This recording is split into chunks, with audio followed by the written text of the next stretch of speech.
All right, live from Way Street Studio, we have VettyTalks with our host, Garrett Hardin. Yeah, I'm the one guy here. All right, let's do this thing. Oh, we got someone else? Do you want to come watch? We're doing a live talk show if you want. Come sit in. Yeah, please watch. Yeah, do it. All right. Anyways, welcome everybody to VettyTalks. I'm your host, Garrett. Today's topic of discussion is linguistics and how words shape us. So today, we've got two special guests joining us. So for our first guest, I'd like to bring out Kiley O'Connor, bilinguist. Yes. How's it going? Good to see you. Good to see you as well. So, all right. All right, and introducing our second guest, and feel free to take a seat anywhere you'd like, my man. Bilinguist Ricky Alvarez. Woo! How's it going, Ricky? Doing good. How are you? I'm doing good. I'm doing good. All right, guys. Well, let's get this started. Thank you for having us. You're very welcome. The audience is thrilled to have you guys here. So. Quiet down, everybody. Yeah. All right. So just to kind of start us off, how about you guys give us a little introduction about, just not only our topic today, but sort of your experience with language itself. Yeah. You want me to start? Or you want? Yeah, Kiley, you can start. Yeah. So I started with like foreign language in high school, as I think a lot of people and most people in the United States do, really. And I took a semester of French my freshman year of high school and did okay in the class, but didn't, really enjoy it for a couple of reasons, the classmates and the teacher, namely. But so I switched over to Spanish my sophomore year, and then, just kind of ran with it. You know what I mean? Had to get 3 classes, I think, to graduate, and then. I had an experience over the summer of my junior or senior year, I think, where I got to speak Spanish at work, and it was, I was like, oh, I could, this could be sort of a useful skill, and it really sort of piqued my interest then when I realized, I was like, wow, this is cool, and it just helps somebody, make it through the day kind of thing. So that was cool, and then so I've just kept going with it at college when I got out here to Monterey, and after a while dropped out of college for reasons unrelated to Spanish, really, but kept going with it at work after that, and now it's just sort of snowballed into a whole second language. I'm fully bilingual, mostly bilingual now, you know what I mean? Yeah. It's been cool. Just a snowball effect, really. Just keep learning it. Yeah, just kind of kept rolling with it, and before you know it, you can speak 2 languages. It's pretty cool. Well, we'll definitely dig more into just sort of your experience learning that. Ricky, how about you? My experiences with languages comes from at a young age, like around when I was when I barely moved from Mexico to the States, and that was when they put me into ELD, an English language development class, and that's the first time I ever learned a different language. After that, you just kind of I lost it until high school, because you have to graduate with a foreign language to just a foreign language, honestly. So when did you start your language program? Was it for the ELD when I was Yeah, the ELD. As soon as I came from Mexico. And how old were you then? I was 5. 5? Yeah. Okay. Yeah. So how was it? Do you remember anything from trying to learn back then in the ELC, was it? Oh, it was ELD. ELD, yeah. Yeah, it was, what I do remember was that the teachers, they were, every time I did make a mistake, they were a bit harsh on me, mostly because, when you're a little kid, you make a lot of mistakes, obviously, and the teachers back then, man, they were on something. They would always be on you, but I'd like to say that I don't hate learning, going through ELD. It was nice. I like being able to communicate with people here. Worth it at the end of the day, kind of thing. Yeah. So one, I guess, follow-up question for that is, so what was your experience? Did you stay in America through all of school and continue learning? Throughout, I stayed out through the United States my whole entire life. After 5 years old, I haven't been there. I haven't seen much of Mexico in a while, but I do remember that I did get made fun of for not being able to pronounce certain words, and it just kind of brings you down as a kid. You know, makes you feel like you're not smart. You're not really able to fit in. Everybody doesn't like you. Were you receiving that feeling from fellow classmates or from teachers, or sort of just all over? It was all over. Really, the only place that you would ever feel safe would be just at home. Mm-hmm. And there was this one word I couldn't pronounce, just the number 3, and I would say it in a Spanish accent, and they would be they'd be calling me a chuno, which is a derogatory term for a Oaxacan, just because I'd be three. Instead of 3. Yeah, instead of 3. With the round American R. Yeah. So even the pronunciation, even though you knew what you were saying, that led to you being picked on and sort of that feeling that you weren't up to par with their standards. Yeah, there's a big difference, because kids, they're evil, man. Theoretically, what's it called? Not theoretically, they will be mean to the random fish in the school. They see somebody that's not there, obviously they're gonna pick on you, and then the only thing that they're gonna keep going to pick on you because they want to fit in. Yeah. And then that kind of made me want to learn English faster. It was the time that I did learn English like that was when I went to a camp called Campo Kaizu.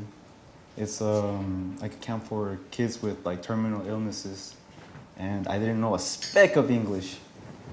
The next week I came back, I was able to conversate with my mom. And that camp wasn't at all about language, right? No. It was just. So what was it about that camp that made learning language so efficient for you? The fact that, at least at my elementary, I was able to talk to some people in Spanish. Over there, no one knew any Spanish. So you're sort of forced into that quick learning gap of really having to communicate with people. Yeah. And it's crazy to think that little kids are able to learn fast. You can teach them 2 different languages at a young age. You can also teach them to learn a guitar or an instrument. And language is just a good bridge to connect with, to make connections with other people. It's understandable why a lot of people didn't fit in back then too. Yeah. Okay. Let's see. And Kiley, you kind of talked about your coworkers playing decision and your sort of passion about Spanish. Could you elaborate on that a little bit more? Yeah, definitely. So, excuse me. When I first got here to Monterey, I was enrolled at Cal State, Monterey Bay, as you are now. And so my first semester of school, I didn't pick up a job. My parents didn't want me to. And my mother went to high school out here, and so she had a friend who still owned the same business as he did all the way back when she left. And so I hit him up and said, hey, are you, hiring? I need a job. And he was like, oh yeah, come on in, start on Saturday or whatever. And from there, I had already had experience with Spanish, like I mentioned earlier at my previous jobs, but it wasn't anything, collegiate level or, barely fluent kind of things. And I was still saying words incorrectly, didn't know how to conjugate things the right way, and so broken Spanish I knew when I came here, but it was at work that they really helped me massage it out and fine-tune it kind of thing. What was it about that sort of atmosphere of your job that, did make it a different learning environment for you? Well, a big part of it is, I think, how do I say this? As an American who shows interest in learning Spanish, people are really, really happy to teach, you come to find, and eager to help you learn if it's something that really interests you. And so it was nice to just find a positive sort of environment to be able to learn in, because negative reinforcement, you come to find, doesn't work for everyone. Some people are motivated by negative reinforcement, and other people it tears them right down. And Yeah. I think over the years I've learned that positive reinforcement works better with me. First, not all the time. Sometimes you need a real slap in the face or whatever, but for the most part, yeah, positive reinforcement I've found has helped me learn a lot better. Do you feel like it could be the opposite in terms of that positive reinforcement aspect of someone trying to learn English instead? Well, yeah, and so what I really wanted to chime in earlier, because Ricky's, when he was talking about how he was forced because nobody had a lick of Spanish at the camp, that's in linguistics, that's called total immersion. Total immersion. And it's exactly what you described, where you have to force yourself to learn. Nobody can help you in your mother tongue, in your first language, right? And that, as an American out here in the United States, is tricky to come by. You can't really get total immersion because everywhere you go, someone speaks English. You know what I mean? So you have to do the best you can to get an environment where total immersion, obviously since you can't get it, but you have to get as close as you can. And so the second job for you, that was more closer to total immersion for you. Yeah, just the one job that I talked The one about. job, yeah. But yeah, absolutely, because you know, it's a restaurant, it's a Yeah. kitchen job, and here in California, it's inevitable to find Hispanic workers in the kitchen and stuff like that. So it's you know been a really, really cool and positive environment to be able to learn in for me. It's And the Mexican workers, like the Spanish workers, my bad, they're really fun. Like it's a fun environment. They all have fun, and yeah, totally. You know, they'll laugh at you when you say something wrong, but then they're like, it's actually, you have to say it this way instead of just laughing at you and, you know. Yeah. Have you ever like taken sort of those jokes as like a cultural divide, or has it always been just a learning experience for you? Well, I've really had a lot of interaction with the Mexican culture specifically out here. And I've noticed that they love to joke, and that's just, it seems to be a part of the culture thing. But I can't speak for many other cultures because I haven't had too much in-depth interaction with them, you know. Yeah. Right. Anything to add for that, Ricky?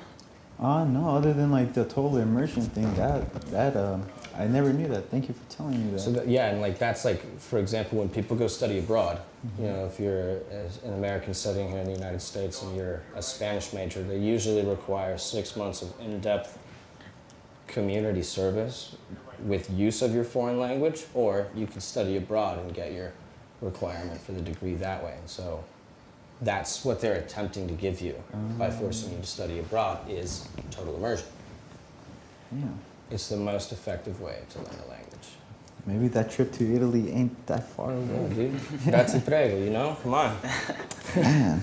So next we're going to talk about a little bit about language and identity, because we've already sort of talked about, you know, how it's, you know, learning a language can also be a passionate thing as well. It can be, you know, more than just trying to use it as a tool to communicate, but also, you know, a passion. And Totally. so I guess, Kiley, we'll start off with you. Is how do you see language as a tool for, you know, shaping personal identity? As a tool for shaping personal identity.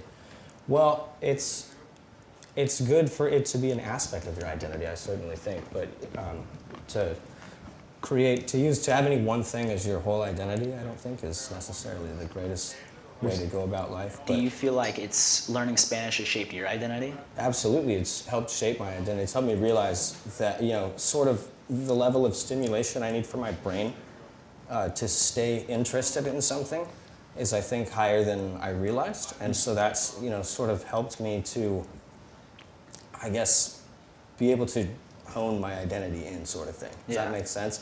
But, you know, it is, in its own way, an aspect of my identity, because I am a bilingual American, and that's something I'm really proud of. And because there aren't, you know, too many bilingual Americans, big joke, you know, all over Europe. Is that? Do you feel like personality-wise, has it shaped you at all? Or like, or was it more of the process of learning it that shaped your personality? Well, it's definitely helped me learn discipline, and, you know, helped me. It's been definitely the most long-term thing I've had in terms of a personal growth experience. Just in terms of, you know, diligence and putting in the work every day. You have to speak every day, or listen every day, or write every day. In some form, you have to interact every day, because otherwise you're going to lose it. Yeah. So that discipline has really helped me to sort of shaped my path forward. You And know what I mean? did working in that restaurant job help you with that discipline as well? Yes, absolutely. I mean, I have to be there at 6:15 some days of the week. Yeah. That's a discipline thing all on its own. Yeah. You know what I mean? If you can wake up at 5 a.m. fully energized, you've unlocked life right there. Yeah, totally. I'm still working on it, man. So I guess Ricky, kind of the same question. How has your experience with speaking first Spanish and then learning English? How do you feel like has that had any change in your identity or personality as you've come here? Honestly, it shaped me in like growing up mostly, because I have had like a lot of like Mexican friends that like I've only known like Spanish, and they're like the way they live and like how they act, it's literally just the same as like anybody who speaks English. There's no difference. It's just more like, instead of like a bit, it's just like a regular person. Instead, they just know Spanish. So do you feel like there's much of a cultural divide in terms of, your Spanish-speaking friends and your English-speaking friends? No, because most of my friends are also like bilingual as me. I do have a friend. He's born from Mexico as well, and he's learned English, but he does have a strong accent. And he pretty much just still turned out like how I normally turned out, and we still practice our normal cultures. Dia de los Muertos just happened, or is still happening right now. Today's the second day. And then in all the culture is still there, all the love from the people is still there. There's not much of a divide. It's just more so it's kind of a bit hard to communicate with someone when you really want to.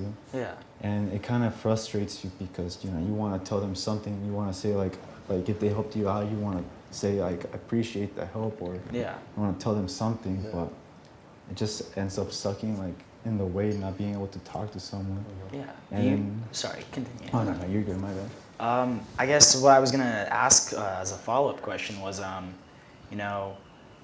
guess I'm curious that in school, how did you experience? Because that you mentioned like when you were a kid that you would get picked on for not being able to learn English. Was there a cultural divide? Like, would you guys separate between Spanish-speaking kids and English-speaking kids? In elementary, yes. Around middle school, that's when like all the kids started maturing and like realizing that, hey, my parents speak that language too. Like, why am I being just mean to like a certain group of people?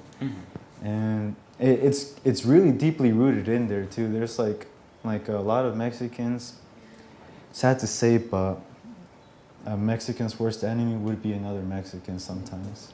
And it's because like if you talk to them, a lot of the people from the northern states hate the southern states, and then I'm not even talking about the topic anymore. No, you're okay. Yeah. It's relevant though, Yeah. Well, I mean, you were also talking about your culture and how you still celebrate Dia de los Muertos. Yeah. Sorry if I fucked that up. Oh no, you're good. You're good. But I guess my question is do you feel like being here in the U.S., you celebrate it with the people who are of your ethnicity and culture? Do you feel like it's not widely enough recognized by the rest of the U.S.? It is widely recognized because so far I've noticed that a lot of people celebrate it now, and a lot of Mexicans are very welcoming to like cultures. You can see you can go up to someone and they'll be like, you want to you want to do this, they'll give you a beer, they'll be like, eat some tacos, like they'll try and have you submerged in the culture. Yeah. And throughout here, it is very it is widely known, but there is a big misconception of it too. People say that I've talked to a lot of them, like Americans, that said that Dia de los Muertos is practically just Halloween, but it's for Mexicans instead. When in reality, it's just there to celebrate dead, who your friends and family that passed away, and it's a beautiful thing, God, I hate the smell of cempasúchil though. It's a completely different, celebration. And how does that make you feel when someone says, "Oh, like it's just basically Halloween"? At first I thought it didn't bother me, but every time somebody kept saying it, it did irk me and made me realize that I should tell them what it really is. But a lot of people are ignorant and they'd rather just believe what they say. Yeah. But other than that, everybody's like everybody here is still very opening and they want to learn. It's a very progressive period right now. Do you feel like your experience would have been different if you moved to a different state? Maybe. No, not really, because California, it has a big Hispanic community too. And if I were to move in any other state, I'd say like it would be somewhat similar, but different upbringings. Okay, yeah. Kylie, do you have anything to add to that? I was gonna say, I think it depends on definitely which state you'd be going to. I think, some of the lower states closer to Mexico, you'd have probably a more similar experience That's as actually you would true. in California. But, if you went up to Pennsylvania or something like that, man, I don't know that Pennsylvania. you would have a very similar experience at all to California, I keep forgetting Pennsylvania's a state. That and Wyoming. I'm sorry. Yeah, so I mean, I do agree that, that in terms of that California is a very progressive state and that we do have a lot of diversity, and that, moving to a different state could entirely, and like we discussed, of how it shapes identity, of like not being able to have that support system around you, could completely shape your understanding and your own respect for even your own culture. Yeah. How do you feel about that, Kiley? I just imagine that, in some of the less progressive states, growing up as a Hispanic would probably be lonelier, you know what I mean? You probably don't have much of a community up there and as much of a support system for maybe cultural things that, you want to learn about or things like that. Instead of, 12 or 13 different sources out here, you maybe have 2 or 3 up in, the north or whatever, but. You go to Wichita and you're like, hey, Yeah. ¿Cómo estás? Like, what'd you say, brother? Yeah, exactly. And like, yeah, exactly. I think we're very fortunate, but also very unaware sometimes out here in California how much of a mixing pot and how diverse we really are. Yeah. Would you say that, like, having that larger support system, would that, and having more people around you to celebrate that, do you think that would, if anything, create more passion for your own culture versus if you were growing up in a state without, that support and culture around you? I'd imagine that would vary pretty heavily by individual, but like I imagine going over to Spain for the next 25 years and you can't speak any English out there. Would you rather have 12 different people to talk to from America or from wherever that speak English, or 2 or 3? Do you know what I mean? Yeah, no, I agree. All right, so for our next segment, we're going to get into sort of how language can be used as a bridge. Now, what this sort of means is, being used as a bridge between not only just cultures, but also in your personal life and, relating to other people as well. So we'll start with you, Ricky, I guess. Can you share any experiences where, language might have, served a bridge in both a culture or between your culture, or as well as just like a moment where you really connected with someone who you thought you wouldn't have just because you were able to make that connection through language? Yes, I have built bridges, but not in a sense of like with cultures like that. There were times where I would have a Salvadorian friend and he wouldn't be able to like speak any English, so I would talk to a teacher and then translate it for him and then translate it back to the teacher. And that was just like one way that I would like help make a bridge. I was technically the foundation while they were the ones crossing. Okay. Yeah, but I like it because it's fun. It's fun, it's fun having like knowing 2 languages. Yeah. You can talk shit to someone in English. You can talk shit to someone in Spanish. 100%, yeah. And then it's like sometimes curse words in Spanish are even funnier too. And like I really like love helping out my dad whenever he can. Like when he's not able to like speak English, because that man, as old as he may be, he's getting it down. It's getting better. Yeah. Yeah. And like makes me like kind of happy to see that he's like willing to like he's really going out of his way to like build a bridge for my little siblings too, because like the difference between me and them is they did not know any Spanish, and they can communicate with my dad in English and they can understand them, but it's just more so, let's say I'm talking to you in English and then you just respond to me back in Spanish and we just go on with our day.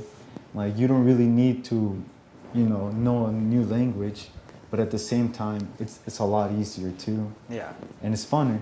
Yeah, no, it definitely, I feel like, creates that mental click. Just coming in here today, just had this random guy ask me how I was doing in Spanish, and I was able to respond, like, quickly for some reason for the first time ever. I was like, oh, that was pretty cool. Yeah. Did you have any childhood friends that when you were learning English that helped you sort of learn along the way? Yeah, actually. I had this childhood friend, his name's Mario Prado, and we both were little paisilla kids, little Mexican kids from like Mexico, and he had more experience with English than I did, and like he would talk to me in English or talk to me in Spanish, but correct me when I would like mess up in English, and I'm still friends with that man till this day.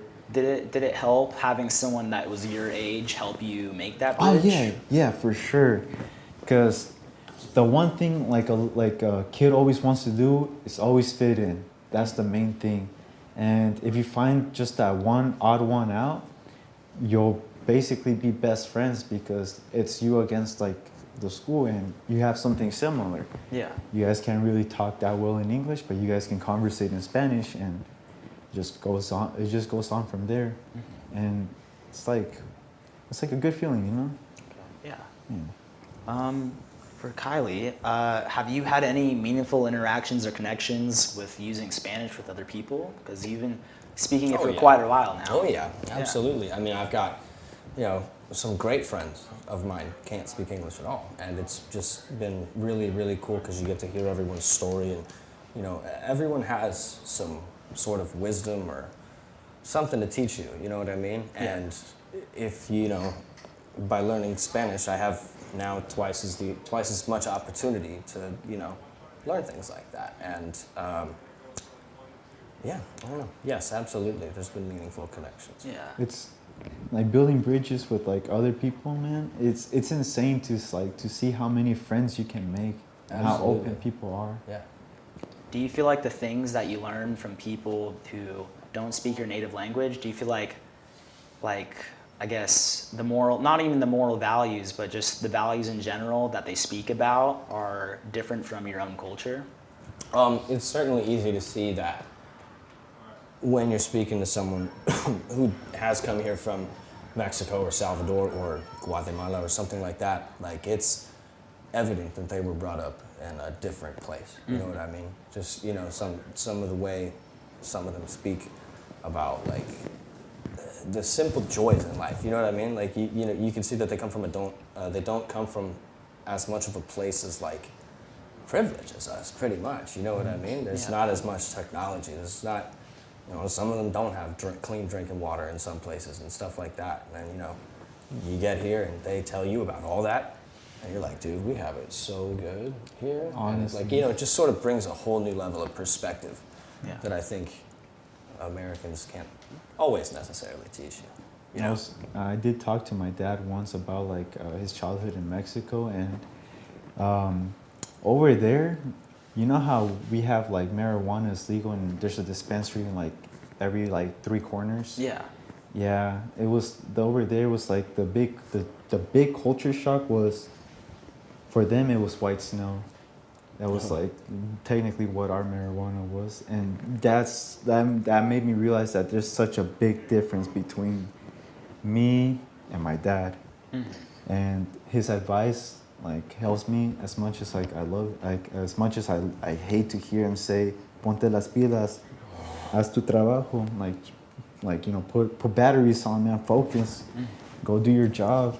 I hate hearing that, but it's true, because what he's telling me, like what he told me, is that over here is way better than what he had to leave behind. And that's the thing too.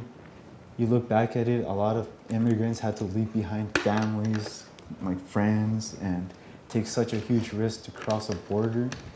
And it's insane to think that they did that, knowing that they're going to a place that has no, like what's it called? Has a big majority of just English speakers. Yeah.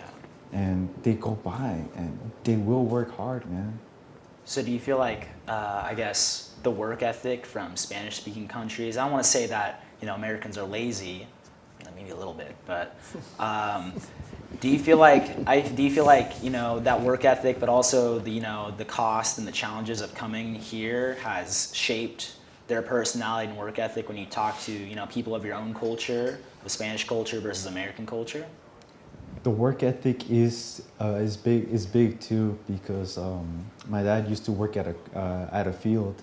And he said that back then when you work at the campos, which is like the fields, like he'd have to get up at 5. Like this was like back then, and like it made him realize that a lot of things don't really, like status, money, and power doesn't really matter, or money does, but like it's the hard work that you put in and you feel accomplished afterwards. And hearing him say that, like, it makes me want to like learn more Spanish and like talk to him, like have a deep conversation with that man, because that guy is full of wisdom. Kiley, I guess a follow-up question for you is, do you feel like the sense of individuality and, along with work ethic, does it vary between, Hispanic culture and American culture? Because I feel like, American culture is definitely more centered on being an individualist and self-starter and making things for yourself, while I feel like from what I've experienced or heard is, Hispanic culture is you have a family to look after, your work ethic is not just for you, it's for everyone else you care about. Right. Well, I mean, I try to put myself in an immigrant's shoes, and like I imagine that if I'm packing up my whole entire life to move to another country, I'm gonna be pretty damn driven to make that work. And I think the work ethic maybe gets a little bit mixed in with that drive, so to speak, but I think that's, the one thing immigrants anywhere have over the natives anywhere, is that in most situations, I mean, unless, you've been driven out by war or something like that and you're a refugee, if you're a proper immigrant, you've probably gone to that country to make a better life for yourself, and you're probably not looking back. Yeah. You know what I mean? Do you feel like the native culture, if anything, or just in this example, American culture or just Americans in general, do you feel like they may negate the work ethic and, the cost of, Hispanics coming here to live? Do you mean undermine? Undermine, yeah. I suppose so. I mean, I definitely think that there is, in some way, a little bit of a lack of appreciation for some of the work the immigrants do. Well, because I know a lot of, at least on the more of the Republican side of things, is a lot of people complain about, immigrants taking jobs and stuff like that, even though they're very low-level, like farm working jobs. How do you feel about that? Well, we strayed a little bit from the topic, haven't we? A little bit. Just continue. Well, that's a tricky one because, that's a very layered issue. Do you know what I mean? It's like, it's almost a case-by-case basis. If someone is here legally, maybe that's not the best thing for the workforce. But then I think what you're sort of poking at is that a lot of Americans don't necessarily want to work those field jobs. Mm-hmm. And I think there's far too much in terms of complexity to just dial it into Americans think this, group of people is lazy. Mm-hmm. That's a very loaded issue. Ricky, do you have anything to add for that? What I do have to add is that I have an auntie that works in the fields in Salinas. She's what's it called, a lettuce farmer, and what she tells me is that the way she gets paid is more so however much she can carry and lift and take there, which is like how much the amount of like weight that you bring to, like the amount of weight of cabbages that you bring is how much you get paid. And sometimes it's still like not in time value at all. You Yeah, get paid hourly, you get paid on like a yeah. We get commission like almost. we're privileged to get paid hourly while they have to break their back from the morning up until like around 2. It's all work ethic based. Yes, and a lot of the time, or most of the time, they get the short end of the stick and get paid dog water. It's bad, but though I talk to her and I try and ask her like if there's anything that she wants to do, and she says nah, it's a fulfilling job, and she's happy with what she has right now. And honestly, I think that's what really matters too, is if the person themselves are happy. I know a lot of my family is much happier here than they were back there, Yeah. and that's all I really care about for them. Thank you for sharing that. Folks, at this time, we're going to go into about a 5-minute intermission. Yeah, thank you for that, and we'll be back for our next section on VettyTalks. Thank you. All right. 5-minute intermission. Go. Wow, we straight from the topic entirely. Yes, you can clap. What's it doing your leg, dude? What's it?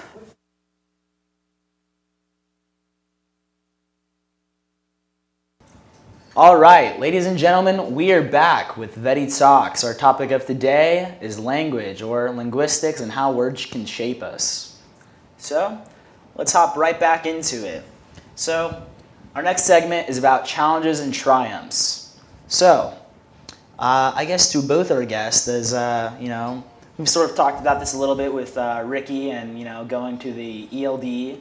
But what challenges have you faced in your language journeys, and how have you overcome them?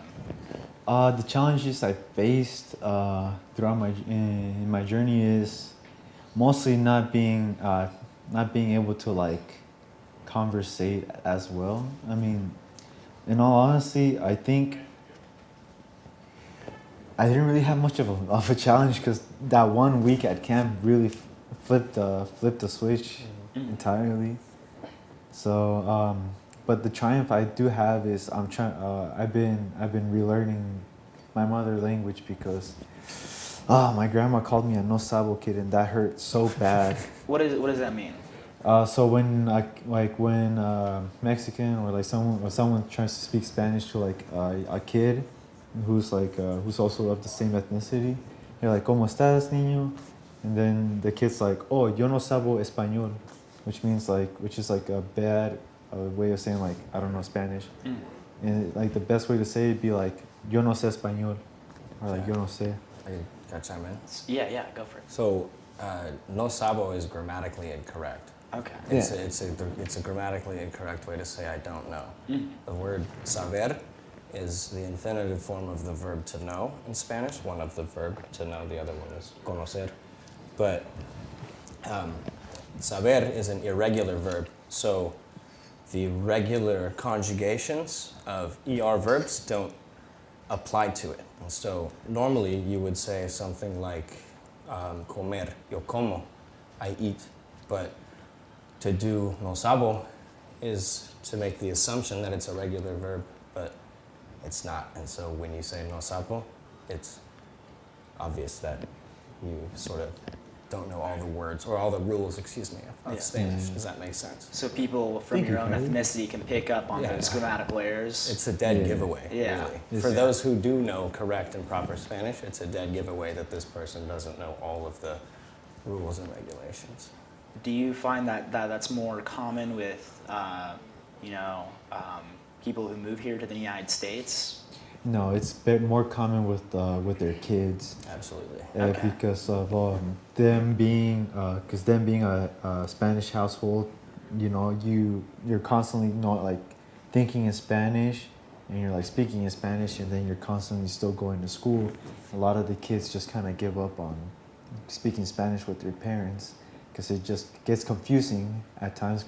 Speaking from experience, it gets confusing at times, and then you just switch to just one language for a while, and it just gets you try and talk in Spanish, you say some one word wrong, and you find out that you're a no sabo kid.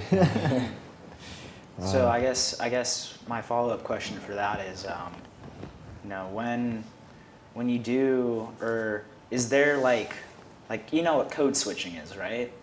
Sort of like code switching is like when you are comfortable in one, culture or environment, and then, oh Lord, that's loud. Okay. But it's when code switching is when you're used to one culture and environment, and then you basically have to switch everything about yourself going into a new environment. Have you experienced that at all in terms of school, or going from speaking English in school and then coming back home? No, not entirely. My stepmom, Luz Rojas, she was born in Mexico, in Guadalajara, but she ended up crossing the border and and she just like all she knew was English, and because of her, I've learned. She's helped me with like learning English, and it's like my bad. You're good. There's not much of a code switch. It's more so like it's still there. It's just like you go on with your day instead of just speaking English sometimes, and I kind of it's like it bothers me a bit because at the same time I'm like, it'd be cool to be more fluent in like the language that I know.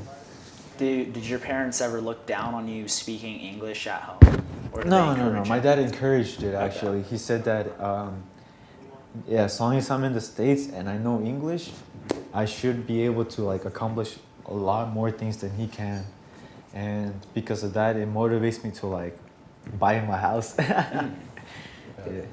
Yeah. Kiley, have you ever experienced any kind of code switching? Well, and yes, but I have to correct you, buddy.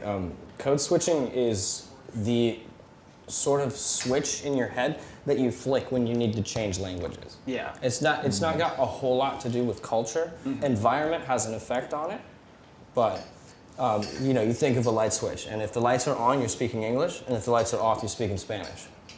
That's what code switching is. Okay. It's not, an environment affects it, because if for example, I went to Subway just a few hours ago, I got a sandwich, and I heard the ladies speaking Spanish, and caught myself by the end of the interaction, even though the interaction was in English, these two were chit-chatting in Spanish in the background.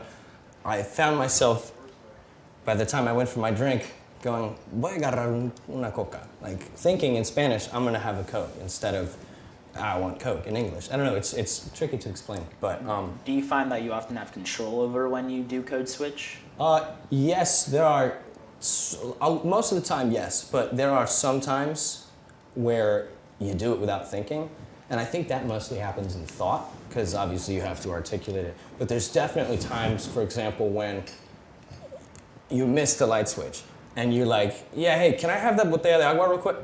The water bottle real quick? Sorry. Stuff like that.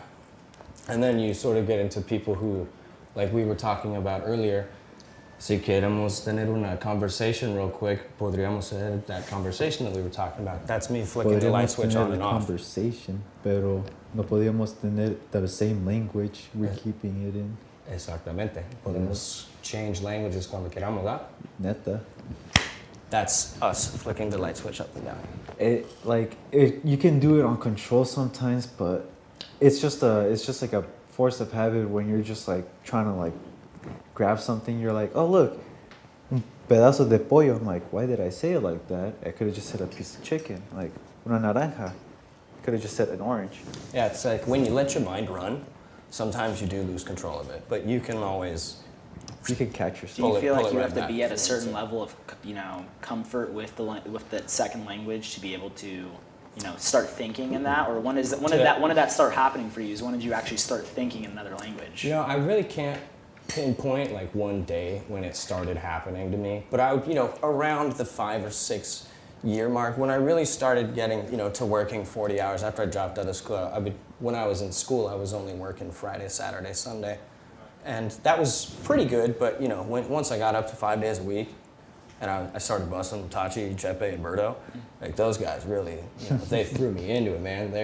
Because Berto's no English, and it's like I really had to. All right, I got to talk to this guy because I got to make my money. Man, and so I love Norberto. he's a good guy. Okay, so yeah, But no, I can't put one specific, like, whoa, I just thought in Spanish for the first time. yeah, it just started happening basically. It does. Yeah, exactly. It just happens one day and you're like, wait. And same thing for English, I'm assuming as well. Kind of, though, like from like developing English all the way to now, and it made me just like all think entirely in just Spanish. I mean English.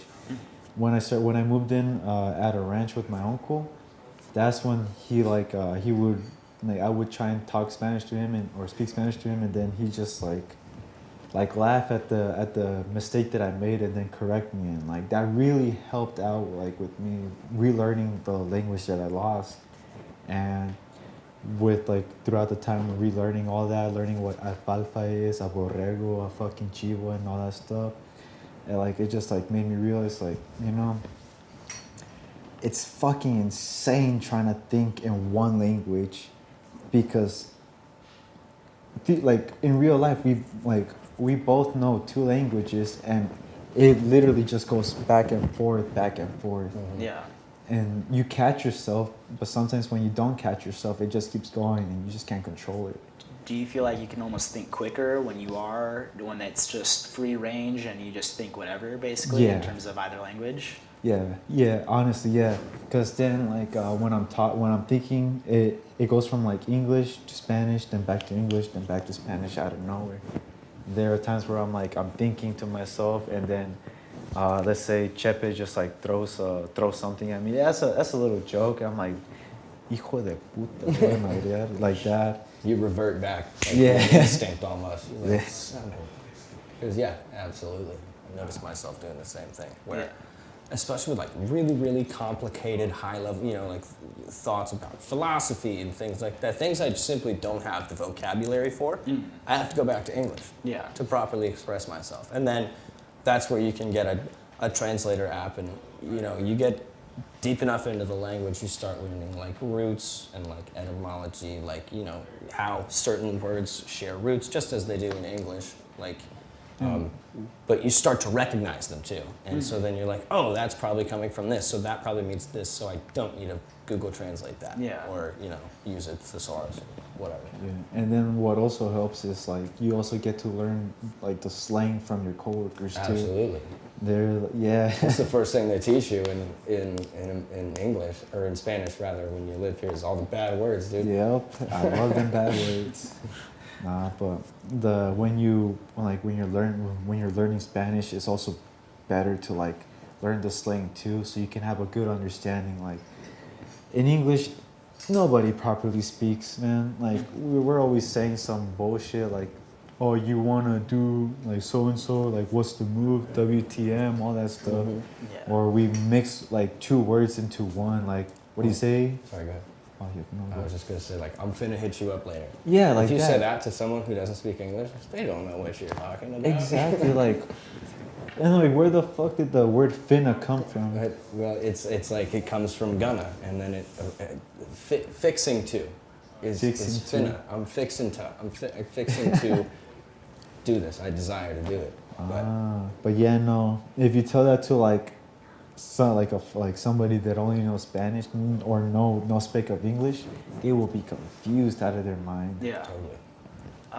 Kiley, has there been any complications with working in an environment where you do speak English and Spanish with your coworkers? Have you had any difficulty trying to, I guess, expand that to, I guess, customers or other people as well? Absolutely. It took me months to learn how to properly describe a fried egg. And the word I never really knew was estrellado. And so when people order their eggs over easy, over medium, I have to say, do you want the white fully cooked? Because there's no real distinction. I mean, some people say estrellado mediano, but like if you want to describe over easy in Spanish, that one took me a while. But then, you've come to find that a lot of people just appreciate that you're trying to reach them in their native tongue, especially if they don't have a clue. You know what I mean? Because you get to a table of Spanish speakers, and it's usually the abuela or the abuelo that doesn't speak any English, and I don't have, I can't walk up to the table and just be like, oh, you know, profile the whole table and be like, they look like Spanish speakers. Once I hear Spanish at the table, that's when I'm comfortable going, oh, okay, maybe I can try and help you through this, because I like to talk directly to my customers when I'm waiting the table instead of, what does she want? How does she like her eggs? There's something about that I just Almost don't really speaking like. childish to them. Exactly, Yeah. speaking for them, and it's like I can speak to them, so I might as well try. Yeah. You know what I mean? Has there ever been any difficult times where you just didn't know when to switch or when it was appropriate to switch? Totally. There's some tables where, like, for example, the woman doesn't speak Spanish and the man does. This happened just a couple weeks ago where I spoke Spanish to the woman and the man answered me in English. And I was like, message received, I'll be talking to you today and we'll be speaking English. You know what I mean? Yeah. You just have to read people. And Okay. that's a big part of just waiting tables, I guess, in general. Yeah, yeah. But to go back to the initial question, absolutely, there's, you know, I didn't know how to say fried eggs. I didn't know how to say wheat germ. I didn't know how to say blackberry. Like, it's just little things like that. And you but have also knowing when it's appropriate to actually, try and speak that other dialect. Well, and an important part too with, like, you get to a point in your language where you can describe a word without saying it. You know, if I said those little berries that are blue, like this, that they bake into pancakes, what am I talking about? Blueberries. If I can say all of that in Spanish, you could probably tell me that word in Spanish, and I can learn it that way. Yeah. So you can be taught, once you can be taught in your second language, really the sky's the limit. So understanding the concept first and then applying the actual word to it. Okay. And it's really just when those words start clicking as Spanish words instead of you having to translate in your head. You know, if I say, hola, ¿cómo estás? And you have to think, that means, hi, how are you? I'm good, estoy bien. There's a lot of pause A lot right of there. mental processing. Exactly. It's not fluid. It's not, and that was my main goal with learning Spanish over the years. Was like, I just want to be fluid. You know what I mean? Don't know why. Still looking into the why. Nah, if you choose to do something, man, you gotta be 100% at it. Yeah, totally. Everything you do, you should do it well, or the best you can. I think. Hey, but you got me with the blueberry pancake now, man. You got me craving that. Tomorrow, dog. All right. We're not going anywhere. Well, on that note as well, I guess, is there any, like, beyond, just constant repetition and practice and, involving yourself in the environment of speaking that other language, is there any other ways that people can, accelerate or continue to, really help themselves code switch and know when to think about those? Yeah, I think so. I mean, definitely, like, one thing that's really helped me, that's, I guess, it's just another level of culture, really. Because ultimately, no, practice, practice, practice, if you really want to get good at something. And that's true for many things in life. You can't really take a shortcut with a foreign language. There are moments when it starts clicking, and like in Ricky's case, you start really, really learning at an accelerated rate. Yeah. That's fine, but you've still had to keep at it for 15 years, have you not? Yeah, and I'm still bad at English. Exactly. That's another thing too, is nobody speaks any language perfectly. Yeah. So it's important to take that level of pressure off of yourself And when there's, you're learning. if I can jump in real Oh quick. yeah. Like there's still a lot of words in English that like English speakers don't even know existed. I didn't even know egregious was a word. But You're absolutely right though. There's so many things. Like, if anyone tells you they speak perfect English, they're full of it. You know what I mean? No, everyone makes mistakes all the time. It's like, so it's important to not put that pressure on yourself. And that's another level of the learning process, is recognizing that you're gonna mess up and you're gonna sound like an idiot a whole bunch, and maybe that's the fun of it. Yeah, well, it is, but for some people it's really intimidating. So like, if that's something that discourages you, it's important to keep that in mind. You're gonna have to learn around it, Yeah. Do you feel like I guess that the way they teach Spanish in schools, is it accurate to how you would speak it in the normal world? No, no, man. You go first, man. I got off for an hour about this. For real.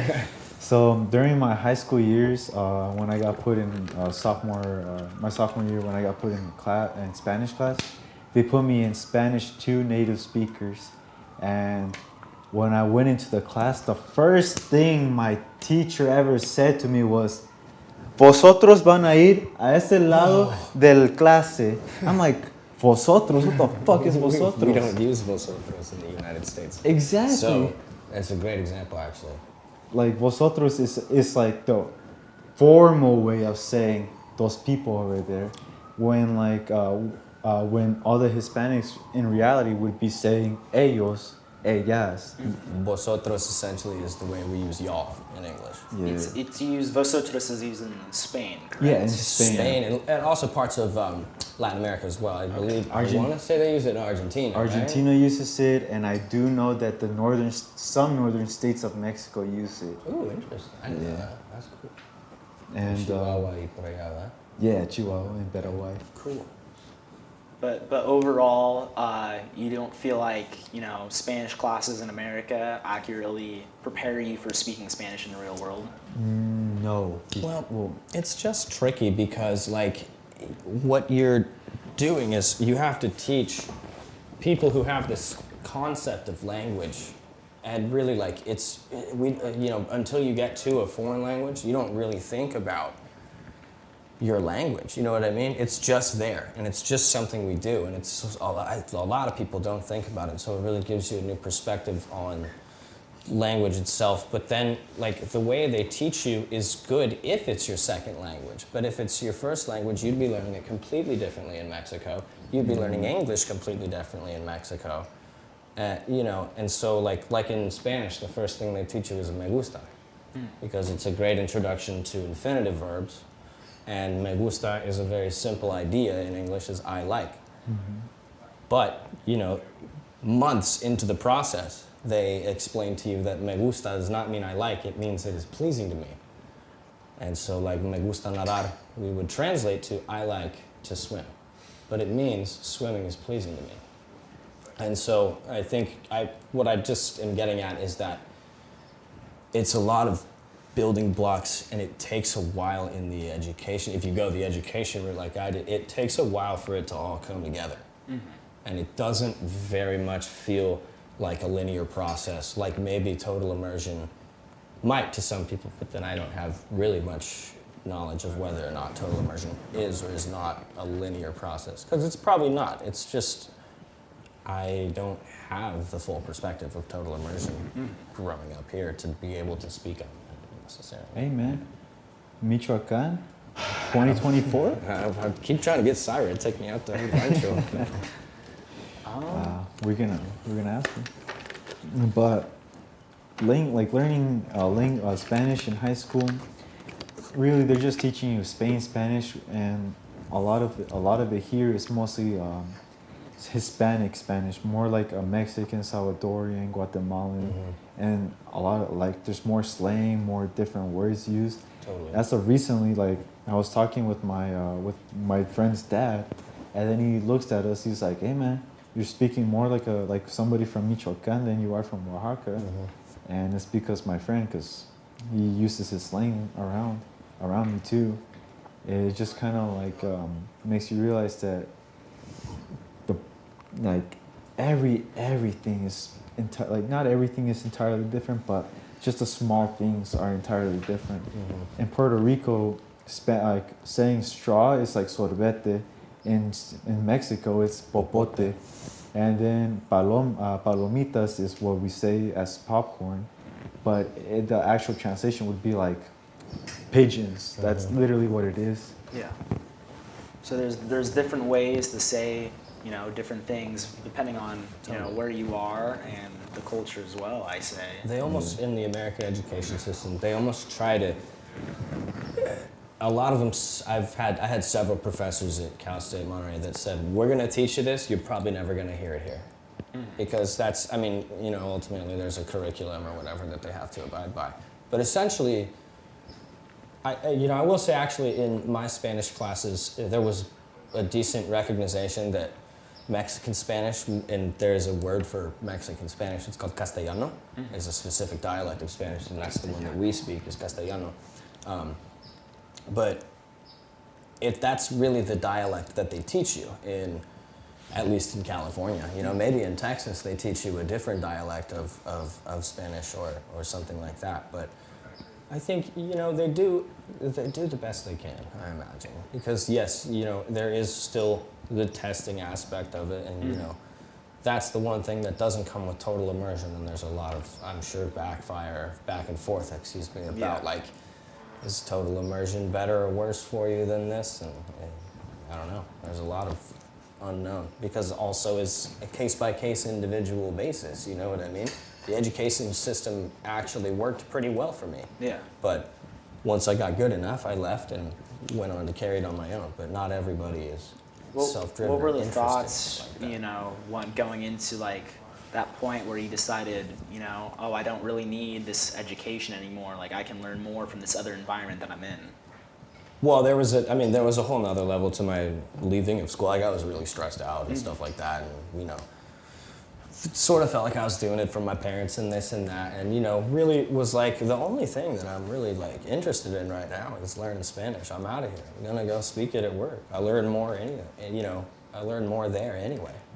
Because you get to a point, like I was saying earlier, where you can learn in your second language, and at that point, you can argue that you have all the tools you need, and you can go do it if you're interested enough. And that's another layer of it. Is if you're not interested in it, there's probably not going to be much drive to do it. Yeah. And the thing is, man, like knowledge is infinite. Like there's more ways to like learn a different language. Again, like total immersion, working with your coworkers, going to school, and forcing yourself, like changing like channels, like changing it to like everything that you watch into Spanish. Listening to Spanish music, reading Spanish. Literally, you're gonna give me a book after this. Yeah. Like listening to Spanish music is another thing that's really helped me too. I went to see Los Tigres del Norte in concert Fire with band, Siren. man. The family. Fire It was so band. much fun, man. But you really gotta want to do it if you really want to get good. Well, you speak about passion as being a big part of learning a language. Do you feel that, schools, besides, just teaching them the basics of language, are they really preparing kids, or if anything, sort of driving them to be passionate about learning another language, or teaching them the cool aspects of learning another language? Yeah, Ricky. With my experience, my teacher, her name is Ms. Guzman, Senora Guzman, if you're watching this, fuck you. Continue. She was born here in the United States and married a Guatemalan immigrant. And I'm like, all right, cool. And then she just puts that as like her main thing. And then every time we try, like, every time she was be teaching us in Spanish, she wouldn't be as like how you would say, like in a positive way, saying like, you messed up, but that's okay. She would be like, you messed up, redo it again. Like, you were not doing this Spanish, your Spanish is wrong. This is the right Spanish. Right. And then I'm like, this is the Spanish that I speak with my family. Like, how is this wrong? This is what I've known to like, I've known to be familiar with like my whole life. I see what you're getting at, is that, yeah, sometimes in school they'll teach you a level of Spanish and the spoken thing is completely different. No, but my teacher, dude, she wore that like that. She wore that she was fluent like a fucking flag. Yeah, and then we were all looking at her. We're like, okay, it's cool that you know Spanish, but the way you make us feel makes us feel like you're rubbing it in our faces. Because Made you less inspired to learn it. yes, less inspired, and like if you talk to like 90% of her students, a lot of them will say the same thing I said as of like recently. But Do you think that having patience when, trying to hear someone who doesn't fully understand the language you're speaking, or the opposite, do you feel like that's an important aspect in really trying to connect those, key ideas in your head? it's good to have patience, man. You can never go wrong with patience. It takes patience, time and patience to learn a language, to learn an instrument, to learn something. And at that time, like schools, they're not patient. They like, you have like 160 days, right? Just to like learn however much you can. And it's like, you have like a semester, semester or two for college to learn something. In high school, you have like 2 years, I guess, to learn Spanish if you like. And then the way some teachers like make Spanish seem, it just kind of makes the kids not want to learn Spanish. it's more so, it's like, let's say it's a task and not Yeah. a desire. You know what I mean? Yeah, When you it's force more- someone to do something, you roll the dice on whether or not they're gonna like it. to a lot of people that gets shown that instead of it being inspired to learn a different language, it just kind of gets shown and it's like, I know this better than you, and now this language that you want to learn is going to be a chore. And that's what it feels like most of the time. When you have a really good teacher, like a teacher that's willing to take the time, the effort, and show you like what you messed up on, tells you why like they're teaching you this Spanish, but you don't have to remember like those dumbass words that they make you remember. Those are the teachers you really have to like be appreciative of. Yeah. Because they really want you to learn, and that's their passion. Their passion falls onto you. Exactly. Yeah. You need passionate teachers Trickles down, so you can be absolutely. passionate too. But it doesn't like it sucks that some schools don't do that. Yeah. Yeah, and then Ms. Guzman found out like she apparently she quit and went to Monterey. Yeah. Kiley, have you had any experiences with teachers, both good or bad, that inspired you or did the opposite? With teachers specifically, I'm trying to think. There was one teacher that I really meshed with really well because she was also an American and she was really interesting. Her name was Becky. I can't remember her last name, but Professor Becky. No, not Professor Becky G. That'd be interesting. She was from Ohio and her spouse was from Argentina, and so she really sort of like was my first exposition to an accent that wasn't a Castellano accent, because she would say words. So the word for screen is pantalla, and it's a double L, so it makes a Y sound in Castellano, but in Argentina, where her husband, pantalla, Yeah. plaisha, things like that. So that double L becomes a sh sound. Yeah. And so that was really like my first, real exposure to like a proper Spanish accent or like a different accent in Spanish. Okay. So that was really cool. And she was really interesting. She really wanted me to get into the translation program. And like I said, it was because of stress and stuff that I dropped out of school. And so I've definitely given thought into going back and looking like that. And I would, she was definitely a big. She helped part you, of that. man. Like a Totally. passionate teacher made you passionate about something. Like that's what I'm saying. I'm getting. Oh, sorry, I was. No, that's all right. But Yeah. yeah. Well, no, it's like, it's hard unless, someone really just like, because it's like even if, you have someone telling you why they're passionate about a certain thing, that's not going to make you just suddenly passionate about Yeah. it. You have to, have both a devotion of love and care, both going into the craft, but also into teaching someone else and, helping them see and open their eyes to the beauty of what you see, I guess. Totally, and like to be able to see it the same way that someone who loves it does is one of the hardest parts about being a teacher, I have to imagine.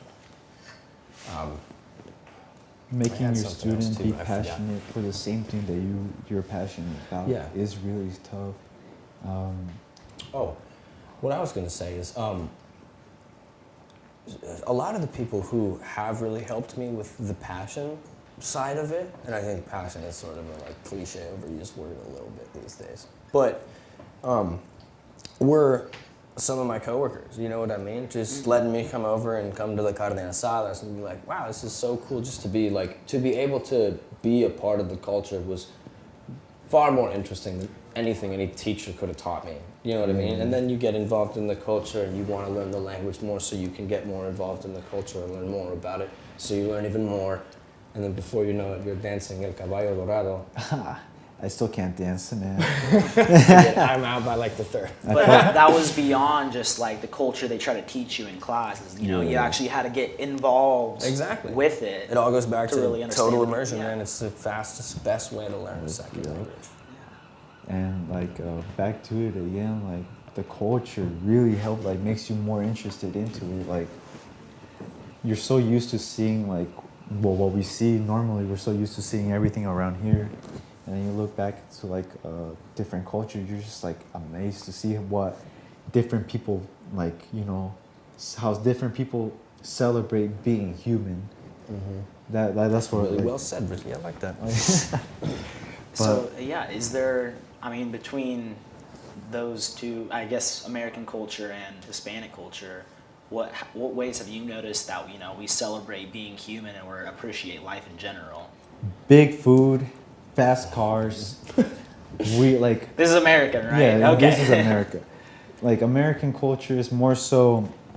We as an individual, that's what we're more focused on. We're more focused on like if you've seen it there's a lot of fast food. We as Americans value our time, and like everybody always wants to get some food, like fast food, always has a car, Whatever's convenient. yeah, the roads here are insanely like big. Like the roads in Europe are mostly just made for walking around, like not even like closely related to a fucking car. And how does that contrast with Hispanic culture? It contrasts with it because at the end of the day, like the culture over there is entirely, I mean, yeah, it's obviously entirely different, but like the way they celebrate being human is they, like all their traditions, like all the celebrations, there's like an exploding hammer celebration, and I think like I forgot which part of Mexico, but they strap so much explosives to a hammer, they just hit it on the ground and just see what happens. There's like in Oaxaca with my mom, there's a celebration where the natives dance with pineapples next to them, and then they do like a big festival. It's amazing, man. It's like it's nice to see, you know. Yeah. There's a lot of celebrations and a lot of things. And there's sentimental meaning behind those traditions Yes. as well. Yeah. Yeah. Kylie, do you feel that American culture has as much sentimental value as Hispanic culture? Well, I think one thing to keep in mind is that Mexico has a far longer history than the United States does, and that I think sort of plays into the real depth of it almost. You know what I mean? They have such a rich history, and they have such a rich culture because of that history, because they go all the way back to the Mayas and the Aztecs and the Incas and stuff like that. The Incas, the Olmecs. The United States is a baby Yeah. still in the grand scheme of things. We're like 300 years old. Yeah. And so it's like, I think the main difference that I had noticed between the two cultures is, and you sort of were getting at it, is that the American culture is very individualistic. It's very me, me, me. It's how can I be the best version of myself. It's how can I make the most money, how can I be successful. And the Latino community, at least the people that have been so gracious to let me experience it, it's just so much more communal. And it's like, sorry, dude, I can't go out. I got a quince to go to. I got, Popas is doing carne asada. I already told him I'd go. Sorry, man. There's a soccer game like going on right now, man. I already told this guy I'm going. Like, You're going over to Oldemire after that? Oh, no. Oh. No. I stopped watching soccer after I disappointed my dad. I was a goalie, and then he was like, "Pay attention." I look over to him, just fucking yeah. I guess that's another interesting thing is like with sports is like, you speak as it almost like, attending a sports event or something, it's more about your actual culture, whereas versus American, it's like, oh, we're gonna go get drunk and watch this game and scream a bunch. And There's plenty of that in Yeah. the Latino community. Okay, yeah. No, there is. Lots of them. There's like fucking soccer gets serious down there, man. Absolutely. There was a time where like my dad fought like he goes for like Club America, and then there was like Club America versus Cruz Azul, like pretty much Club America. Rivalry. Yeah, good rivalry. Steamrolled Cruz Azul, and then that's when like he saw a member. They were both talking, and then a fight went down. The thing is, they weren't even drunk. It was just about It was literally about my just team. I mean, I'm sure in the NFL you find crazy people just like that. You know what I mean? But Yeah. I don't know. I think it just looks different everywhere you go. Oh, yeah. And I mean, if you go to soccer in Europe, they're crazy, man. It looks so cool. I'd love to go. All right. So right now at this time, we're going to go into a quick Q&A session. We only have 2 audience members, so can either of our audience members ask a question, please? One of them. I have a question. Yes. Well, we're going to get the mic out for here. We can't hear you. Yeah. Go ahead. Give us your name and then your question. Okay, so my question is for Kiley. And correct me if I'm wrong, but I would assume in Colorado you didn't really have a lot of Mexican food, like the best Mexican food, traditional. I mean, there was definitely Mexican food out there. Yeah, but not like California. Yeah, so Nowhere near it, man. so since coming to California, do you feel you are more like spoiled now with the food? I guess you would say, like, are your standards a lot higher? I see what you mean. Are my standards higher for Mexican food since I've moved to California? I would love to say no, but I have to imagine that deep down, yeah, probably, man. Because definitely when I go back to hometown, my favorite taco shop does not hit the same. That's what I was getting at. Okay, thank you. Oh wait, I was gonna say, did you know that in Colorado and New Mexico, there's a type of Spanish that's spoken by like the natives there? It's like one of the old languages, like Yeah. Quetzalcoatl or whatever it's called. I can't remember. it's like yeah. Oh, sorry about that. Yeah. We have another question. This one is for Ricky. Oh. Ricky, how has your life experience shaped what language means to you? My life experience, the way I see language, I see it as another way of communication. It's a beautiful thing, and if I'm being 100% honest, to be able to hold a conversation like how we are right now, that's literally like amazing. And to do it with somebody in a foreign language is amazing too. Though like back then, I used to see it as something bad, something disgusting. I used to hate how I look. It was all around bad until I realized, like, why am I mad about this, man? My fucking ancestors sacrificed people. They were warriors, man. And at that point, like, I started accepting like the language that I love, like with my family. I'm able to be more open with them, more connected. Like, I do have some family members that don't like me at all, but that's perfectly fine. Like, as long as the ones that like I really care about, those are the ones that I'm trying to like make it so like everyone's accepted, you know? All right. Well, we're just about wrapping up here, so we do have we'll take some final statements. I guess, so for my final question for you guys is, how can language, I guess, how has it not only impacted your life, but how can it overall impact other people's lives, and why should they learn it? Or why should they, really try to drive that passion in themselves to want to learn it? Let's start with Kiley first. I think one thing that we really never got to glance over today was the fact that for a lot of people, immigrants especially, it's a necessity. They have to. You're just not going to get as far in the country, or in your environment, rather, without being able to do so. So where I'm going with that is, I think if you really want to, and it is something that really piques your interest, because that's the thing is, like, if you're in a situation like mine where you don't have to learn a second language, I'd be perfectly fine, speaking English all my life probably. And so if it's something that really piques your interest, and it's something that you really think you could put your mind to, because it takes discipline, and it takes a lot of hours, and it takes a lot of messing up, and it'll teach you so much about yourself. So it's a really, really noble pursuit, I think, if you're willing to put in the time and the effort to do it. It's important. We need translators. We need multicultural individuals in the world. Ricky, how about for you? Honestly, I'd say learn a language. It's nice. It's fun. We have neighbors down south that you guys can conversate with, make connections.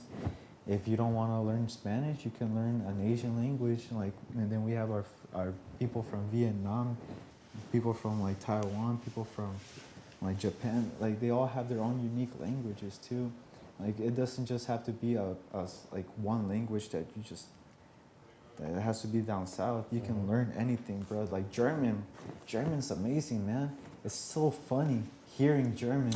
Deine Mutter abträgt am Stiefel. Exactly. Wild card. But in all honesty, like I'd say, learn. Oh, there's no water. I'd say learn a language, man. It's nice if you want to. Like, thank you, man. Yeah. You make more connections. It's easier to understand more humans too. That's probably less conflict. Yeah. Nah. Thank you. Absolutely. So, with that said, let me come center stage. With that said, thank you all for joining us today on our third episode of VettyTalks. Buenos dias, good night. That was a horrible joke. I'm so sorry. But yeah, basically today what we talked about is, linguistics, language, and, how it shapes us, coming from all sorts of different backgrounds. And yeah, I think this was a really enlightening talk today. And so we'll see you all next week for our fourth episode of VettyTalks. Thank you, everybody.